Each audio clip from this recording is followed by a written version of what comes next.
আপনি আরে কি দোস্ত, পাঁচটায় যান? তোকে কি ভোলা যায়? ওই কতদিন স্যাম্পল পর করার জন্য দেখা। লাগে না? কেমন অবস্থা তোর? সব ঠিকঠাক আছে তো?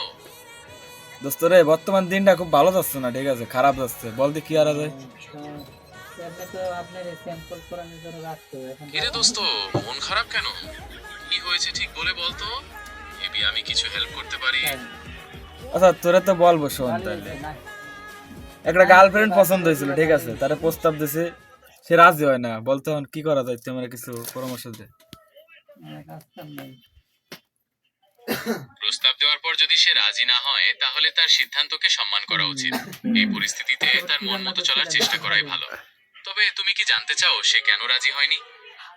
তার তার কারণ হচ্ছে কেন কি বুঝছিস দোস্ত, আমার তো বর্তমান টাকা পয়সার খুব অভাব, ঠিক আছে, টাকা পয়সা কম, বুঝতে পারছিস। ফুলকপি দিয়ে বুঝতে পারছি। আর্থিকভাবে অসচ্ছল। শোন, আমি কি কই, তুই কেমন আমার কিছু টাকা পয়সা দিয়ে উপকার করতে পারিস, তোরা পরে দিয়ে দেবো। চলে আসেন। সরি এসে দোস্ত, আমি আপনার টাকা পয়সা ধার দিতে পারবো না, অফিসে কারণ যান, আমি বাসায় একটা চলে কম্পিউটার আসেন। প্রোগ্রাম। ফোন আমার এই দিলে আবার ক্ষমতা নেই। দিয়ে না, তবে বিরক্ত তোর হয়ে যদি দিবেন। অন্য কোনো সমস্যা থাকে, মিলাই তাহলে যা শেয়ার দিন। করতে পারিস। আমি চেষ্টা করব তোকে পরামর্শ দিয়ে সাহায্য করার। বাইরে আমার বউ নেই রে ভাই, বউ ছাড়া কাকা ভাল লাগে না রে ভাই, আমি কি আর তো বল দোস্ত। আপনার ভাইদের কি অবস্থা? একটা বুদ্ধি দে রে দোস্ত, একটা পরামর্শ দিয়ে আমার, দে, আমি কিছু করতে পারি কিনা।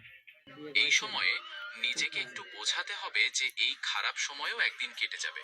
তুমি কি তোমার ও বউয়ের সম্পর্কে আচ্ছা কিছু আচ্ছা, বলতে ওটা চাও? তো বলছিলেন। তোমার ভালো লাগার মুহূর্তগুলো ছেলেরা শেয়ার বিয়ে করতে পারো। বলছিলেন। দেখবে কিছুটা হলেও মন হালকা হবে। আমি আর নিজেকে একটু শ্বশুর বাড়ি বোঝাতে পাশেই। হবে যে এই খারাপ সময়ও একদিন কেটে যাবে।